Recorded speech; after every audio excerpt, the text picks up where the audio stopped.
নমস্কার বন্ধুরা, সাই কিচেনে আপনাদের আন্তরিক অভিনন্দন। বন্ধুরা, আজকে আমি আপনাদের সঙ্গে একটা নতুন ধরনের রেসিপি শেয়ার করব।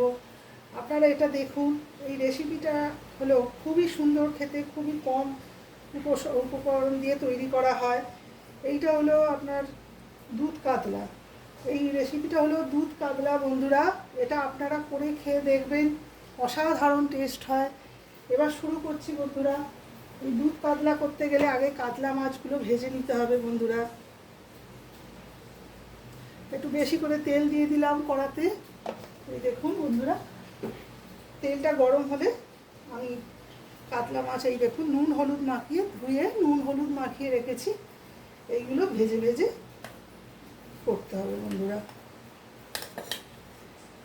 এগুলো একটা একটা করে ভেজে নিয়ে আমি আপনাদের পুরো রেসিপিটা করে দেখাচ্ছি। দেখুন আপনারা কেমন লাগে। ভালো লাগলে বন্ধুরা, রেসিপিটা যদি আপনাদের একটুও ভালো লেগে থাকে, আমাকে সাবস্ক্রাইব করে আমার পাশে থাকবেন বন্ধুরা। লাইক করবেন, শেয়ার করবেন, কমেন্ট করবেন বন্ধুরা। আপনাদের একটা কমেন্ট আমাকে অনেক কাজে উৎসাহ দেয়। দেখুন বন্ধুরা, মাছটা এবার দিয়ে দিলাম।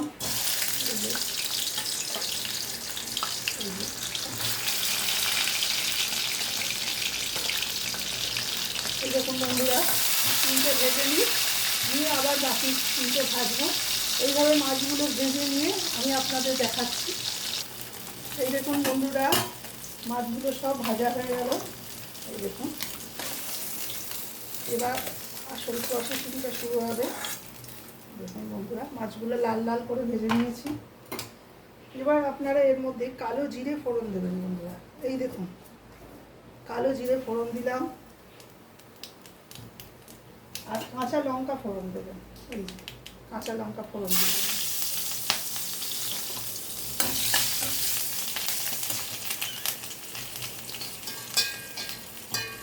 বন্ধুরা, ফোড়নটা বেশ ভালো করে ভাজা ভাজা হয়ে গেল। এই যে দেখুন, বেশ ভালো করে লাল লাল করে ভাজা ভাজা হয়ে গেছে বন্ধুরা। কাঁচা লঙ্কা দিয়েছি তো ভাজছে। এবার বন্ধুরা, আপনারা একটা মশলা তৈরি করে দেবেন, যেই মশলাটার জন্যই এই তরকারি, এই মাছের দুধের রেসিপিটা ভালো লাগছে। দুধ কাতলাটা যেটার জন্য করতে হবে, সেই মশলাটা হলো দুধের মধ্যে কালো জিরে আর আদা দিয়ে আমি এই দেখুন বেটে রেখেছি।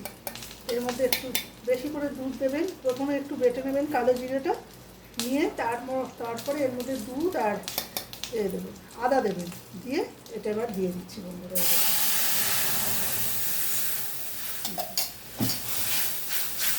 দুধ দিয়েছি, একটুখানি আঁচটা স্লো করে দিতে হবে, নাহলে দুধটা কেটে যাবে। এই দেখুন বন্ধুরা, এবার এর মধ্যে একটুখানি হলুদ দিতে হবে।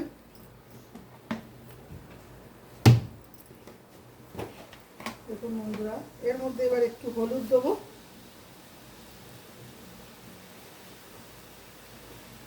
একটু কাশ্মীরি লঙ্কার গুঁড়ো দেবো, আর এর মধ্যে কাঁচা লঙ্কা দিয়ে পুরোটা করব। আর নামানোর সময় আর একটা মশলা দেবো, সেটা আমি আপনাদের পরে দেখিয়ে দিচ্ছি।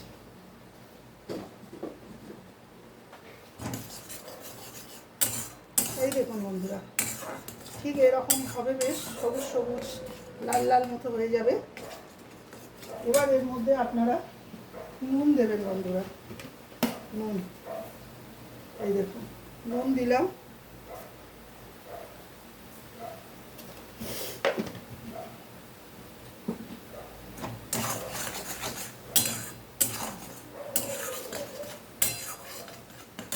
এবার মাছগুলো দিয়ে দেবো। দুধ কাতলা একবার করে দেখবেন, অসাধারণ টেস্ট হয়। এই শুকনো ভাতকে, পুরো ভাতটা এই দিয়েই খাওয়া হয়ে যাবে। বেশি ঝোল হবে না, মাখা মাখা হবে, কিন্তু এইটা দিয়েই আপনার পুরোটা খাওয়া হয়ে যাবে। এটা কালো জিরে যেটা বেটে দিয়েছি, তার টেস্টই অসাধারণ, এবং সেটা দুধ দিয়ে এবং আদা দিয়ে বাটতে হবে বন্ধুরা। এবার এটা স্লো করে দেবো, স্লো করে দিয়ে এটাকে একটু চাপা ঢাকা দিয়ে দেবো। হয়ে গেলে আবার আমি আসছি বন্ধুরা। এই দেখুন বন্ধুরা, আমার দই কাতলা রেডি। এই দেখুন, এইভাবে আপনারা করবেন বন্ধুরা, খেতে অসাধারণ হয়। এর মধ্যে এবার লঙ্কাগুলো, চেরা লঙ্কাগুলো ছড়িয়ে দেবো। আর এবার একটুখানি বন্ধুরা এর মধ্যে একটু সর্ষের তেল ছড়িয়ে দেবেন। আর নামানোর সময় বন্ধুরা একটুখানি গরম মশলা দেবেন, জাস্ট অল্প একটু গরম মশলা ছড়িয়ে দেবেন। একবার করে খেয়ে দেখুন, আপনাদের এই রেসিপিটা মুখে লেগে থাকবে। এটা হলো আপনারা যে কোনো অনুষ্ঠান বাড়িতে এই রেসিপিটা রান্না করবেন, দেখবেন অতিথিরা আপনার সুখ্যাতি করে যাবে। রেসিপিটা ভালো লাগলে বন্ধুরা পাশে থাকবেন, সাবস্ক্রাইব করবেন। বন্ধুরা আপনারা সাবস্ক্রাইব করছেন না, আপনাদের জন্যই তো করি, আপনারা সাবস্ক্রাইব করে পাশে দাঁড়াবেন বন্ধুরা। এই দেখুন, এই দেখুন আমি এবার নামিয়ে নিচ্ছি, নিয়ে আবার আমি আসছি আপনাদের সামনে। এই দেখুন বন্ধুরা আমার দুধ কাতলা রেডি। এই দেখুন দুধ কাতলা একদম রেডি টু সার্ভ। এইভাবে আপনারা করবেন, খাবেন, সবাইকে খাওয়াবেন, সবাই প্রশংসা করবে আপনার। এই রেসিপিটা খুব নতুন রেসিপি, আপনাদের সামনে এই প্রথম আমি শেয়ার করলাম। আমি এই 2 দিন করেছি, আজকে নিয়ে 3 দিন হলো। আপনারা এইভাবে করবেন, সকলকে করে খাওয়াবেন, আমার পাশে থাকবেন বন্ধুরা। এটা সাবস্ক্রাইব করে আমার পাশে থাকবেন। যদি রেসিপিটা খুব ভালো লেগে থাকে শেয়ার করবেন, লাইক করবেন। নমস্কার বন্ধুরা, এইভাবেই আমার পাশে থাকুন বন্ধু।